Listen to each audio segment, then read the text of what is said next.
अफगानिस्तान में तालिबान की मजबूती देख रहा हूँ, वक्त के साथ साथ ये मजीद अपने गिरिब अपने इलाकों की तरफ बढ़ेंगे और तालिबान की मजबूती मुझे ज़बरदस्त तरीके से नज़र आ रही है।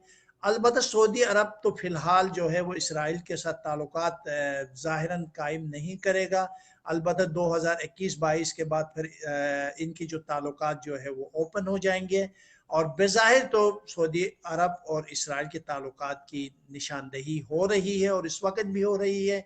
और साथ साथ इस वक्त जो है वो कुवैत और बहरीन, ओमान और इसी तरह बहुत से अरब कंट्री जो है वो इसराइल के साथ ताल्लुकात कायम करेंगे। अलबत्ता इराक, शाम, ईरान, अफगानिस्तान, पाकिस्तान और बहुत से ऐसे ममालिक हैं जो कि इसराइल के साथ कोई ताल्लुकात कायम नहीं करेंगे। अलबत्ता अरब और ईरान और अमेरिका, ईरान, इसराइल, हिजबुल्लाह, लबनान, इराक और इसके अंदर जो है वो ईरान अपनी जो है वो चीज़ें बहुत बेहतर करेगा, बहुत मजबूती के साथ आगे बढ़ेगा, बहुत ज़बरदस्त तरीके से अपने जो ग्रुप है उनको फ़ाल करेगा।